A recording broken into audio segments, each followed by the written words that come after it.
En Contexto es presentado por el Indiana Latino Institute, una organización que por 20 años ha empoderado a nuestros jóvenes a través de la educación y el liderazgo, dirigiéndoles hacia la excelencia, la autorrealización y el éxito. ¿Qué tal? ¿Cómo está? Muy buenos días. Hoy en el programa En Contexto hemos tenido una semana muy intensa con la elección general del 3 de noviembre, con la carrera presidencial y en las sillas de la Cámara de Representantes y el Senado, además de las locales con la del gobernador de Indiana y muchas más. Tendré una charla con el profesor Fabio Rojas, sociólogo de la Universidad de Indiana, sobre la histórica elección presidencial desde el punto de vista de un sociólogo y sobre lo que veremos en la sociedad de los Estados Unidos después de la elección. El doctor Eduardo Sánchez, de la Asociación Americana del Corazón, analiza las complicaciones con la influenza y el COVID-19 en esta temporada. Además, sobre la importancia de las vacunas y las teorías de la conspiración alrededor de las mismas, y lo más reciente sobre la pandemia del nuevo coronavirus. Y Fernando Ceja, coordinador de Asuntos Comunitarios del Consulado de México en Indianápolis, nos habla sobre las actividades de la Semana Nacional de Educación Financiera que se llevará a cabo la próxima semana. Lo invito para que nos acompañe durante la próxima hora con esto y mucho más, aquí en el programa En Contexto. Muchas gracias nuevamente por estar con nosotros esta mañana en el programa En Contexto. Vamos a comenzar el programa con lo que todavía y va a seguir hablándose en los medios de comunicación, en las redes sociales, que es precisamente la elección presidencial, la elección histórica aquí en los Estados Unidos. Para hablar sobre este tema, qué mejor que el profesor Fabio Rojas, a quien me da muchísimo gusto recibir de regreso. Él es sociólogo de la Universidad de Indiana en Bloomington. Profesor Fabio, ¿cómo está? Bienvenido. Gracias, es un placer. Gracias. Déjame comenzar. Fue una elección histórica, realmente histórica, y es de lo que hemos hablado durante todos estos días en los medios de comunicación. Estamos grabando esta entrevista en jueves y obviamente todavía para esta fecha todavía no sabemos quién es el presidente. Cuando salga al aire, esté saliendo al aire, seguramente ya sabremos. Esperemos que ya tengamos a un presidente. Pero vamos a ver, ¿hay algún evento comparativo con lo que está pasando ahora en la historia de los Estados Unidos? Sí, en el año 2000 vimos la elección contra el segundo George Bush y el vicepresidente Al Gore, y también fue una elección muy histórica, que la diferencia entre los dos candidatos, especialmente en Florida, fue muy pequeño. Sí. Eso fue una elección que los republicanos ganaron y comenzó 8 años de gobierno republicano. También en el siglo XIX había muchas elecciones que fueron muy cercanas, muy cercanas. Entonces, esto no pasa cada año, solo pasa cada 20, 30, 40 años. Pero lo que sí es bien histórico en esta ocasión, según he leído, es el número de personas que salieron a votar.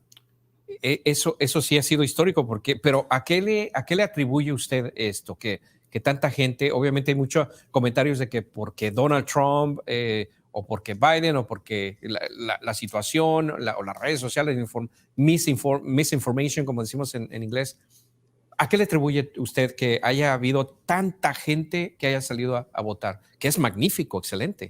Sí, en este año hay mucha pasión, mucha emoción y hay muchas razones. Por ejemplo, el presidente Trump ha sido un presidente muy divisivo. A él le gusta insultar a las otras personas a través de las redes sociales. Ha hecho claro que está contra los inmigrantes y contra los extranjeros. También hemos visto mucho desempleo. En este momento hay millones de personas que han perdido sus trabajos. En la pandemia ha matado a más de 200,000 americanos. Entonces, todos estos procesos han creado muchas emociones, muchas pasiones. Entonces, la gente quiere salir a votar para expresar sus opiniones en este tiempo. La diferencia entre las elecciones en nuestros países latinoamericanos, por ejemplo, yo soy de México, allá el voto es directo. Sí. El candidato que mayor número de votos gana, ese es el que se queda, es el que gana. Entonces, acá es diferente, pero este sistema electoral específicamente para la elección presidencial que es del colegio electoral, ha hecho que mucha gente como que no confíe en este sistema porque siempre dice, bueno, no va a ganar siempre la persona que más votos obtuvo, como en el caso de Hillary Clinton en el Sí. 2018, que obtuvo más de 4 millones de votos que Donald Trump, y Donald Trump fue el que se quedó como presidente. ¿Usted cree que hace falta que haya una reforma en el sistema democrático electoral de los Estados Unidos? Sí, en mi opinión, definitivamente deberíamos reformar el colegio electoral. Es un sistema que no tiene mucha transparencia. Hay muchas personas que no entienden por qué la persona que gana más del 50% de los votos no quiera presidente. Eso es difícil para entender para muchas personas. También otro problema con el colegio electoral es que enfoca la atención, los políticos prestan la atención en regiones del país que quedan en lo que llamamos estados claves. Los estados claves son áreas de los Estados Unidos donde los dos candidatos están muy cercanos. Si moviéramos a un sistema como lo de México, donde gente vota y la persona con los más votos gana, lo que va a pasar es los políticos van a apelar a más personas, no solo en los estados claves, pero también en California, en Texas, en Mississippi, en Alabama, en todo el país. Pero ahora solo quieren apelar a personas en Ohio y Pennsylvania y estas regiones muy específicas. Sí, y eso provoca obviamente que otros estados que tienen menos votos electorales, pues obviamente no sean muy tomados en cuenta por los candidatos. Eso está muy mal porque se supone que en una democracia cada voto debe contar, ¿no? Vamos a hablar un poquito sobre lo que ha sido la presidencia de este personaje llamado Donald Trump. Sí. Antes de que bajara por esa escalera en el 2015, teníamos una paz relativa en el país.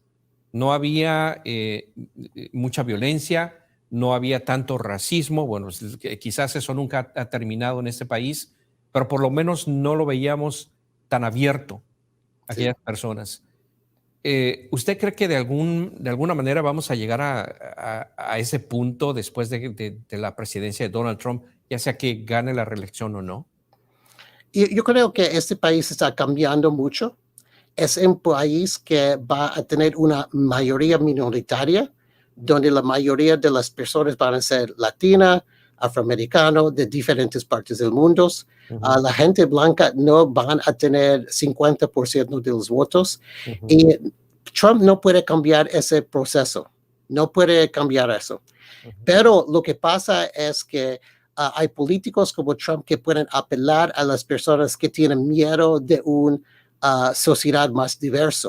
Y entonces, en mi opinión, no vamos a regresar al siglo XIX, donde teníamos mucho racismo en los Estados Unidos. Todavía hoy hay gente que son racistas, pero son una minoría. Pero la gente como Trump pueden apelar a ellos y ganar elecciones, pero eso no va a derrotar ese proceso que va a culminar en esta sociedad más diversa. ¿Usted cree qué es lo que ha pasado con el país? Es decir, hay mucha gente, no porque hayan votado por Donald Trump, estos millones de personas, significa que sean racistas, ¿no? Pero algo ha pasado, algo pasó con el país. Es decir, tanta gente que le aplaude, que él cada vez que abre la boca, él ofende a alguien, agrede, Sí. es muy divisivo, y hay gente que le aplaude, que le gusta, que se ríe de eso. ¿Qué ha pasado con este país? Yo en lo personal no lo reconozco. Sí, es algo muy difícil para entender. El cambio mayor que hemos visto en los últimos 20, 30 años son redes sociales. En Twitter, en Facebook, es muy fácil ganar atención por los insultos. Sí. También hay personas que en otra era histórica no podían hablar con muchas personas, no pueden apelar a muchas personas, pero en Twitter o Facebook una persona que es racista puede apelar a miles o millones de personas. Entonces, esta tecnología nueva amplifica voces que en otros tiempos no oíamos. Interesante. Y obviamente la gente que sí tenía muy dentro de ellos mismos ese sentimiento racista, obviamente al llegar un personaje como Donald Trump al poder, les dijo, está bien ser Sí. racista y ahí están las consecuencias, ¿no cree? Sí, absolutamente que cuando la gente ve que una persona sería elegido líder, presidente del país más grande o más importante en el mundo, ellos dicen, yeah, está okay with me, yo puedo, pero dañar a las personas que son inmigrantes o negras, eso es un proceso muy malo que daña a la cultura de este país. Sí. Bueno, vamos a hacer una pausa y vamos a regresar hablando con el profesor Fabio Rojas acerca de los grupos extremistas, racistas, como el Ku Klux Klan, como el Proud Boys, como muchos otros. ¿Qué es lo que va a pasar con ellos? La amenaza de ellos. Así es que regresamos en el programa En Contexto. No se vayan.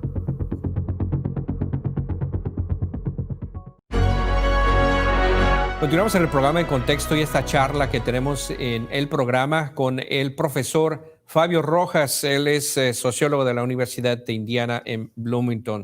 Profesor Fabio, muchísimas gracias por su tiempo. Estamos hablando sobre la era Trump y hemos estado hablando sobre la elección también, la elección histórica, pero quiero hablar sobre estos grupos extremistas, supremacistas blancos, a quienes Trump les ha dado más poder, digamos. Ellos han estado preparándose, de acuerdo con reportes, para la era después de la presidencia de Trump. Es decir, Trump siga en la presidencia o no, Trump va a seguir siendo Trump y va a seguir siendo un líder para este grupo, para este tipo de personas, aunque él no lo quiera reconocer. ¿Usted tiene temor de que algo suceda en ese país, que cambie la historia y que regresemos a los 60, 50? No tengo temor de eso, pero tenemos que tener cuidado, porque en la historia de los Estados Unidos, esos grupos tenían poder. Por ejemplo, aquí en el estado de Indiana, el gobernador en los años 20, en 1920, fue un miembro del Ku Klux Klan. Entonces, en los Estados Unidos, en una era histórica anterior, el Ku Klux Klan tenía mucho poder, pero eso ya ha cambiado mucho, pero esos grupos existen. Ellos van a dañar a personas. A veces cada año vemos a gente que tiran balas a la gente judía, van a dañar a gente que son afroamericanos, negros, y cada año ellos van a matar a personas y también van a dañar la cultura del país con los videos y los websites que tienen estos temas racistas. Esto es una polución cultural, pero la gente americana han tenido mucha fuerza para resistir eso, y eso me da mucha esperanza. Hay sensación de que cuando está el Partido Republicano en el poder, hay un poco más de violencia, un poco más de estrés y temor, sobre todo los que tenemos la piel de color como la mía, Sí. O más oscura. Pero ¿usted cree que se debe a estos cambios específicamente a un partido determinado en el poder o se debe a otros movimientos ideológicos? Hay muchas razones que vemos violencia de esos grupos. A veces es el partido. Por ejemplo, ya hablamos que aquí en Indiana, en un tiempo, el Ku Klux Klan tenía mucho poder, pero en la historia ha cambiado los partidos políticos. Por ejemplo, por muchos años, los republicanos fueron el partido de la gente negra, de los derechos civiles, y eso cambió en los años 50, 60, y cambió a ser el partido contra los derechos civiles. Y todavía en los años 80 hay videos donde President Reagan decía cosas como los inmigrantes son muy importantes para este país. Él pasó la amnistía del 86, yo creo. Sí. Y había, en el tiempo de nuestros padres, habían republicanos que les gustaban los inmigrantes, que estaban representando derechos civiles, pero eso ya cambió mucho. Ahora es el partido de gente xenofóbica y Trump ha tenido muchos problemas rechazando eso. A veces no quiere rechazar a esos grupos y eso es un problema que tenemos que reconocer. Hablando precisamente del Partido Republicano, ¿usted reconoce el ahora Partido Republicano? ¿Cómo lo ha cambiado, lo ha moldeado Donald Trump? Es una revolución completa. Cuando yo era niño, el Partido Republicano era el partido de inmigrantes, el partido de Lincoln, decían eso, y también fue el partido de negocio. Pero ahora vemos que Trump está contra inmigrantes, contra derechos civiles y para más altos impuestos de lugares como la China. Entonces, eso es un cambio profundo. Es un partido que no es el partido de los 80s o 90s, es un partido completamente diferente. Sí. Y llegó en un momento en que yo me sentía identificado hace muchos años con el Partido Republicano, por ciertas ideologías obviamente que tiene, pero ahora ya no, es muy diferente. ¿Qué panorama ve usted para el futuro inmediato, mediano y a largo plazo para los Estados Unidos? Es decir, ¿vamos a llegar a una reconciliación nacional ahorita tenemos un país bien dividido? ¿Hay esperanza de que vamos a reconciliarnos? Sí, yo soy optimista. Yo creo que la gente americana tiene muchas cosas buenas. Es un país de liberalismo, donde tú puedes comenzar un negocio, tú quieres estudiar medicina. Si tú quieres vivir una vida muy buena, puedes llegar a los Estados Unidos y si vas a trabajar duro, vas a suceder. Entonces, eso me da mucho optimismo. Y también yo creo que entre los partidos mayores, entre el Partido Demócrata y el Partido Republicano, van a tener una discusión. Y hay populistas entre los dos partidos, especialmente el Partido Republicano. Y yo creo que hay otras voces que van a decir que no queremos el populismo, no queremos rechazar a los inmigrantes, queremos aceptar a los inmigrantes. Y con eso vamos a mejorar los Estados Unidos. Y siempre vamos a tener racismo, un poco hay grupos racistas, pero yo soy optimista, yo creo en un país mejor. ¿Usted cree que podamos volver a tener a un Donald Trump?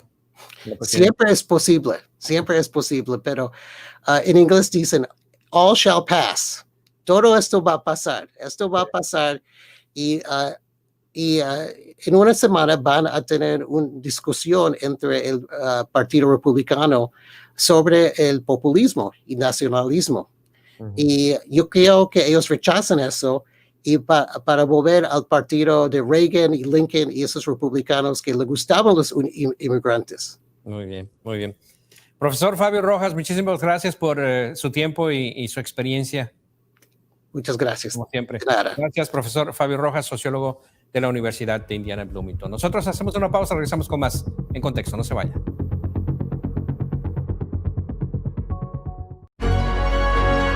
Vamos a cambiar de tema, pero es un tema igualmente importante como la política que estamos viviendo en estos momentos. Pero también se nos ha olvidado, precisamente por la política, se nos ha olvidado que estamos a media pandemia. Y es importante ponerle atención porque precisamente hoy que estamos grabando este programa, que es jueves, el Departamento de Salud del estado de Indiana reportó 4,462 nuevos casos positivos y 45 nuevos fallecimientos por la enfermedad, por el COVID-19. Pero el problema no es ese también. Hay un problema mayor, que estamos empezando con la temporada del flu, de la influenza. Para hablar sobre las complicaciones entre estas dos enfermedades, me da gusto recibir en el programa al doctor Eduardo Sánchez. Él es director médico de prevención de la Asociación Americana del Corazón. Doctor Eduardo, muchísimas gracias por estar en el programa con nosotros, por su tiempo. ¿Cómo está? Yo estoy bien y gracias por la invitación. No, al contrario, gracias por su tiempo. ¿Cómo está complicando la temporada del flu, el COVID-19? Bueno, yo diría que el COVID-19, digo que la gripe está complicando la pandemia de COVID-19, porque aquí estamos en el medio de una pandemia y encima de eso estamos ahora en la temporada de gripe, en la cual es muy importante que todos piensen en vacunarse por algunas muy buenas razones. Primero, la vacuna te protege a ti. Segundo, la vacuna protege a personas que están acerca de usted si está vacunado. Pero tercero, en este tiempo de COVID-19, vacunarse uno reduce la posibilidad que uno se encuentre hospitalizado por gripe o por influenza en una temporada en la cual muy importante no encontrarse uno hospitalizado cuando los hospitales están súper llenos con personas con COVID-19. No tanto para protegerse uno del COVID-19, pero para poder reducir la demanda que los hospitales tienen en este momento acerca de COVID-19. Y es precisamente porque los doctores están ocupados atendiendo a los pacientes de COVID-19 y quizás va a ser más difícil atender a estos nuevos pacientes de la influenza, ¿verdad? ¿Es eso? Esa es parte de eso, pero también si uno se encuentra hospitalizado, uno está ocupando una cama que a lo mejor se podría ofrecer a una persona que tiene COVID-19.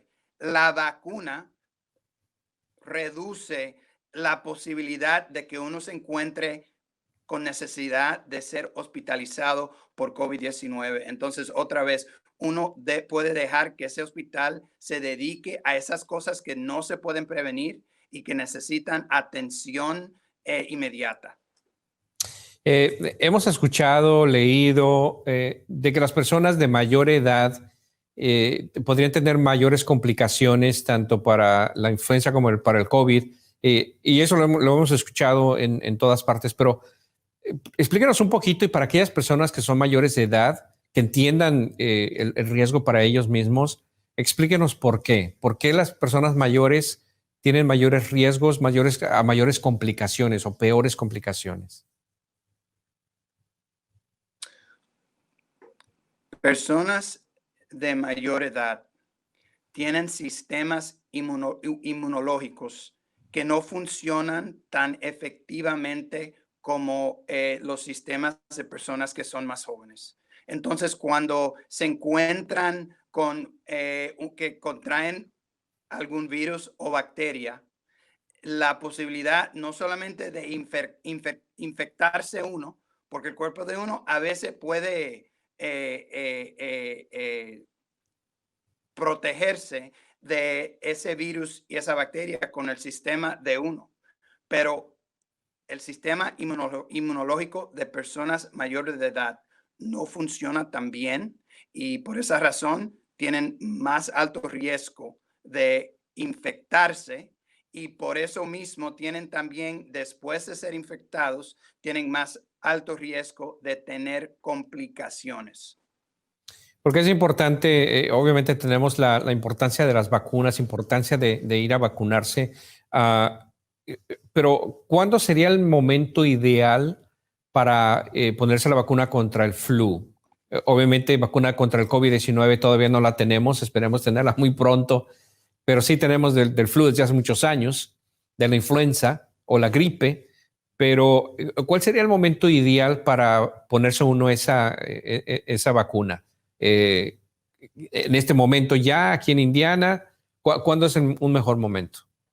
Personas con enfermedades crónicas definitivamente tienen mayor riesgo de contraer gripe y hospitalización. Entonces, por eso es que no solamente personas de mayor edad, pero también personas con enfermedades crónicas, entre ellas enfermedades cardiovasculares, diabetes tipo 2, pero verdaderamente cualquier enfermedad crónica en la cual uno está tomando medicamentos debe considerar, y yo recomiendo que vayan y se vacunen para protegerse de la influenza y no solamente de la influenza, porque Eso te protege de la influenza y de las complicaciones. Las complicaciones no solamente son pulmonía que te lleva al hospital, pero también en personas que tienen, por ejemplo, enfermedades cardiovasculares o que hayan sufrido derrames cerebrales. Esas son personas que tienen alto riesgo de sufrir un ataque de corazón de nuevo o un derrame cerebral de nuevo.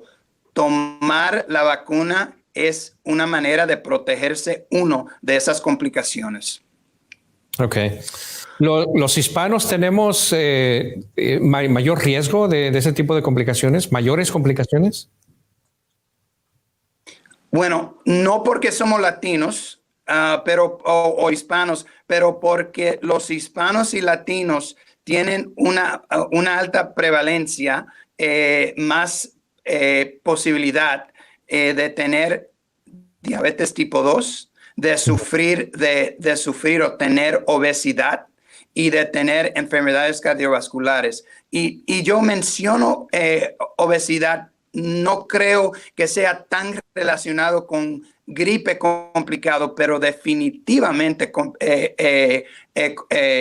relacionado con COVID-19 complicado. La obesidad definitivamente aumenta el riesgo de COVID-19 complicado. Pero sea como sea, la verdad es que todas personas encima de 6 meses deben vacunarse para protegerse de la gripe.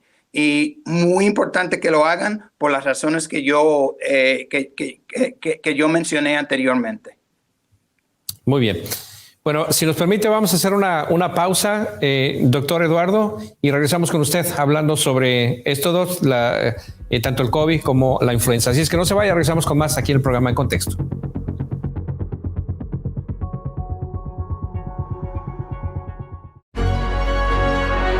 Continuamos aquí en el programa En Contexto y estamos hablando sobre la influenza y sobre el COVID-19 con el doctor Eduardo Sánchez.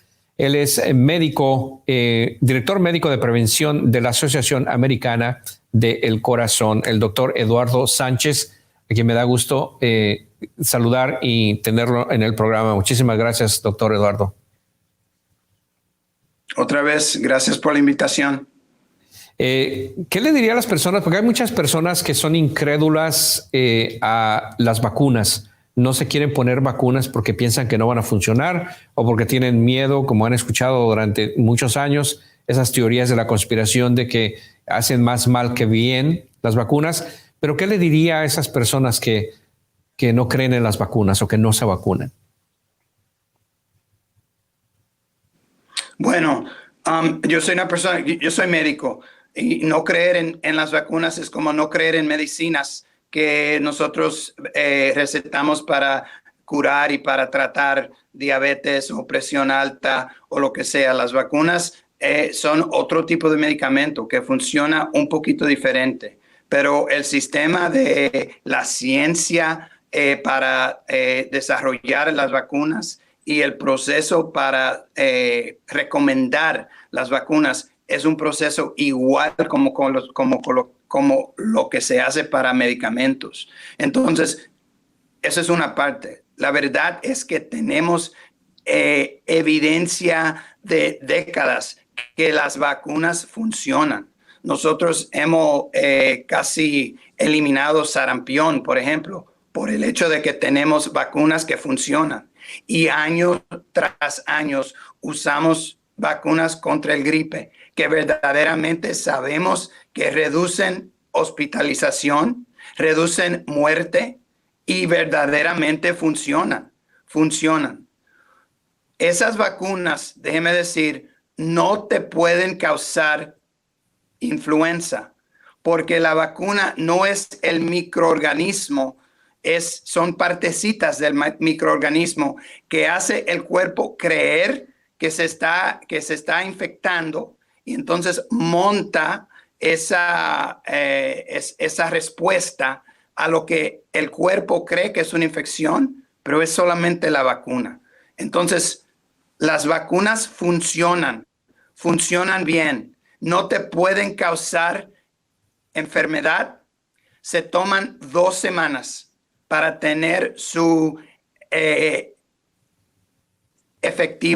ser efectivos óptimamente, 2 semanas. Ok. Es que la recomendación es que la gente se vacune ya. ¿Cuáles serían las recomendaciones de usted? Aunque cada que tenemos a un doctor, a un médico en el programa, le preguntamos que nos dé sus recomendaciones para que nos mantengamos sanos y evitar contagiarnos tanto del COVID-19 como de la influenza. Denos sus recomendaciones, doctor. Lo simple. Primero, para protegerse de la influenza, vacúnense. Pero yo he hablado de los 3 M's. 3 M's para protegerse uno de la COVID-19 y ahora voy a decir también protegerse uno de la gripe. Pero todavía, vayan y vacúnense.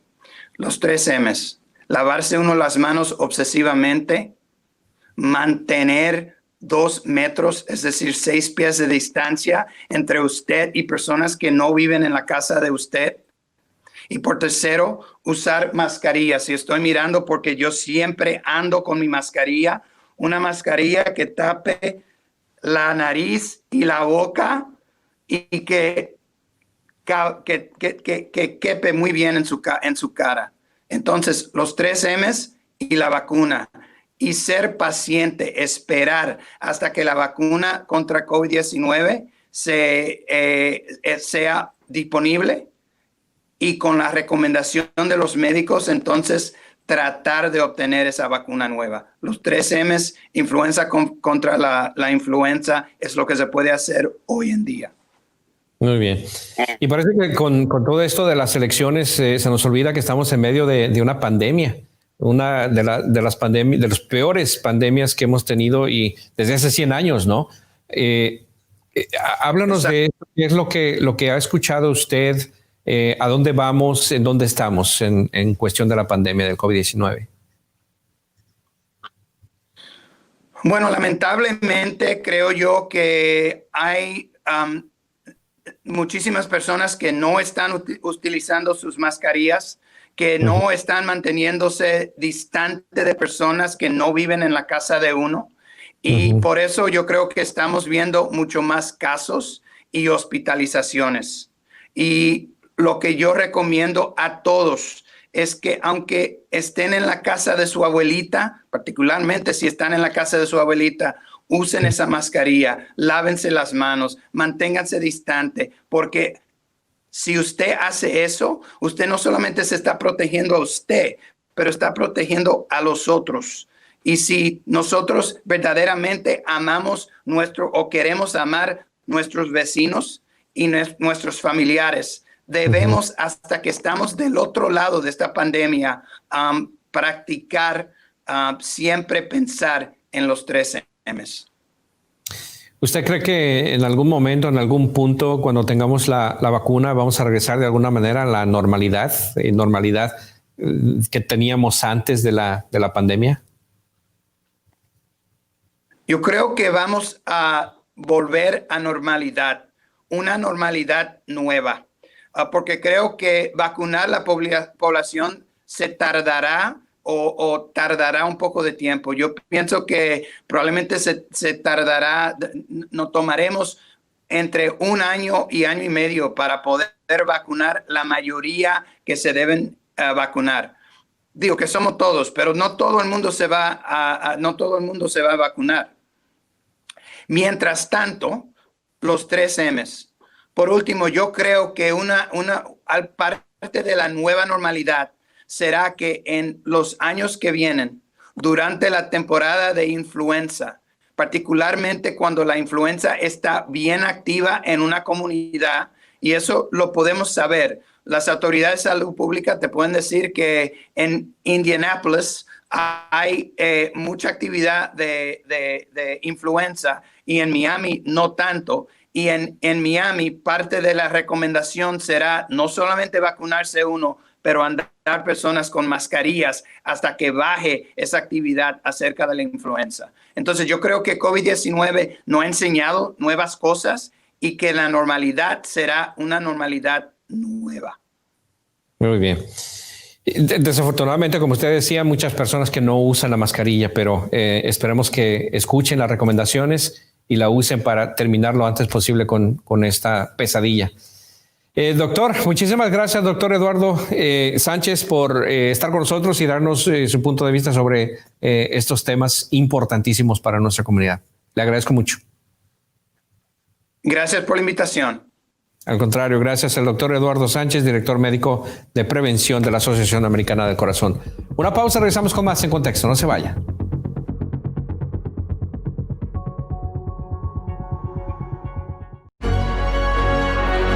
Bueno, vamos a cambiar de tema y vamos a hablar sobre actividades que se llevan a cabo en el Consulado de México en Indianápolis. Una de ellas es la Semana Nacional de Educación Financiera, entre muchas otras actividades que tienen ellos ahí a lo largo del año.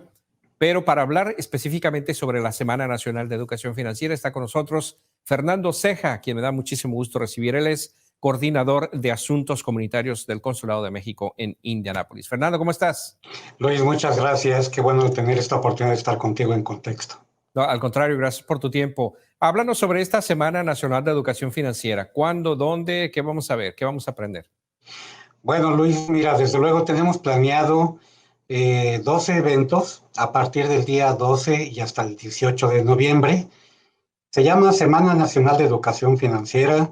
Es nacional porque participa toda la red consular mexicana y es de educación financiera porque precisamente lo que pretendemos a través de estos eventos, que por cierto van a ser virtuales a través de la plataforma de Facebook del Consulado de México, lo que se pretende es dar orientación, información sobre la protección al patrimonio de los connacionales y el manejo adecuado de sus finanzas.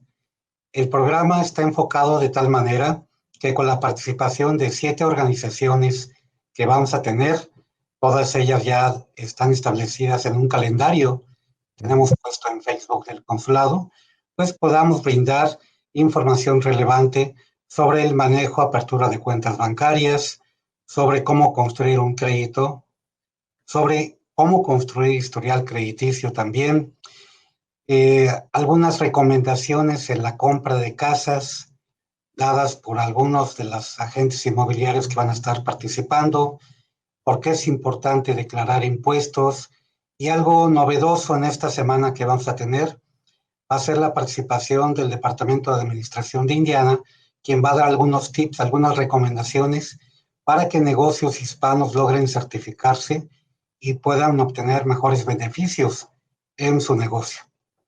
Ahora, esta semana, todos estos eventos van a ser, como ya dijiste, en línea, pero vamos a decirle entonces a la gente cómo pueden encontrarlos en Facebook, en las redes sociales. Solamente ustedes van a Facebook o a Twitter y buscan Consulado de México en Indianápolis y ahí lo van a ver. Entonces es del 4 al 18 de noviembre y estaba viendo de acuerdo al calendario que más o menos las actividades empiezan entre las 11 de la mañana a las 2 de la tarde, ¿verdad? Efectivamente. Nada más, ahorita quiero acotar algo, mencionaste del 4 al 18. Sí, del 4 al 18 es a nivel nacional, incluyendo las actividades que ya se están realizando en México. Okay. Nosotros aquí en Indianápolis van a ser del 12 al 18. Okay. Específicamente. Ahora, estás mencionando algo muy importante, sí. La forma en que la gente puede seguirnos es a través de Facebook. Se van a dar videos, se van a promover videos, se van a promover entrevistas para llevar a cabo estas actividades. Y a partir de el día de mañana, nosotros ya, el calendario ya está puesto, pero vamos a estar anunciando cuáles van a ser las siguientes actividades, qué día, en qué hora, para que la gente ya lo pueda tener programado. Y únicamente, pues, se enlace, porque van a través de estas pláticas que van a hacer a través del Zoom, se van a enlazar con el Facebook Live del Consulado de México, entonces van a hacer pláticas en vivo. Y esto es organizado, bueno, obviamente no nada más en el Consulado de México en Indianápolis, pero en toda la red consular, ¿verdad? Y es por parte de Hacienda. ¿Estoy en lo correcto? Sí, efectivamente, participan entidades gubernamentales de México, participa el mismo Instituto de los Mexicanos en el Exterior y como lo mencioné al inicio de la plática, Luis, pues toda la red de consulados de México. Entonces, esto lo que se pretende es que sea un evento que tenga un impacto realmente importante, como recientemente lo tuvimos con la Semana Binacional de Salud, que hablamos realmente de indicadores bastante importantes. A diferencia de la anterior, reitero, bueno, pues esta actividad va a ser virtual, para de alguna forma pues mantenernos todavía con las medidas sanitarias preventivas, para mantener la sana distancia y además también para darle facilidad a la gente que lo pueda ver en la comodidad desde su teléfono con estos enlaces que van a ser a través de Facebook Live. Me llama la atención, digo, siempre, obviamente sé que, el consulado organiza diferentes eventos a lo largo del año, pero para que la gente sepa que no solamente el consulado es para emitir documentos, pasaportes, matrículas consulares, sino este tipo de actividades extras que organizan es parte de las actividades de la red consular para llevar a los connacionales este tipo de información, ¿verdad? Pues efectivamente, Luis, bueno, la mayor parte de los connacionales que vienen al consulado vienen por un documento. Llámese pasaporte, matrícula consular, registrar a sus hijos o algún poder notarial. Diríamos que esa es una primera área que tiene el consulado, pero hay dos más que se encargan también de otro tipo de asuntos. El área de protección pues, tiene que ver con todas las medidas necesarias para brindar orientación y asesoría legal a los connacionales. Cuentan con un grupo de abogados, cuentan agencias del Departamento del Trabajo, brindan servicios para el traslado de restos cuando un connacional muere. Y el área en la que está un servidor y mi compañera Cristina Garza, a quien, por cierto, yo quiero dar públicamente un reconocimiento, Luis, porque ella ha sido la que ha estado detrás de toda la planeación, la logística, para concretar todas las actividades de esta Semana Nacional de la Educación Financiera. Esta área, como tú sabes, es muy diversa. Vemos asuntos que tienen que ver con programas de educación, con programas de salud, con programas culturales, con programas de organización comunitaria, celebraciones cívicas, el grito, el 5 de mayo, Día de Muertos. Entonces es una actividad bastante variada.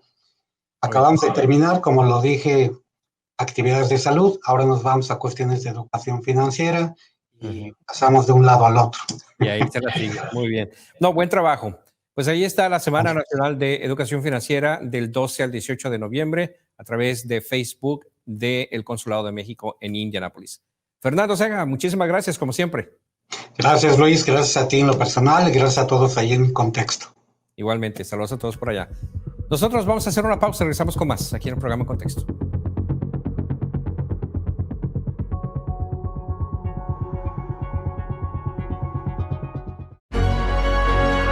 Bueno, estamos terminando ya con la edición de esta semana del programa En Contexto, pero no sin antes recordarle que usted puede ver algunas de las entrevistas y reportajes que le hemos presentado el día de hoy aquí en el programa En Contexto, y lo puede hacer a través de las diferentes plataformas de Telemundo Indy y también mis redes sociales, entre ellas, por supuesto, la página web telemundoindy.com. Ahí busque la sección de En Contexto, en donde va a poder ver muchas secciones en las que va a haber noticias nacionales, internacionales y locales, pero que le interesan a la comunidad hispana aquí en Indiana. Y por supuesto las redes sociales, como ya les decía, en Facebook, Twitter, Instagram, de Telemundo Indy y de Luis Navarro News. Así es que no se pierda la conversación, y esas son, por supuesto, solamente algunas de las formas de mantenerse en contacto con nosotros aquí en Telemundo Indy. Bueno, así llegamos al final de la edición de esta semana del programa En Contexto. Estése atento a nuestras redes sociales por lo último de la elección presidencial. Lo vemos en la próxima semana con más información, más entrevistas y reportajes para nuestra comunidad hispana de Indiana. Que tengan todos una semana perfecta. Buenos días. En Contexto es presentado por el Indiana Latino Institute, una organización que por 20 años ha empoderado a nuestros jóvenes a través de la educación y el liderazgo, dirigiéndoles hacia la excelencia, la autorrealización y el éxito.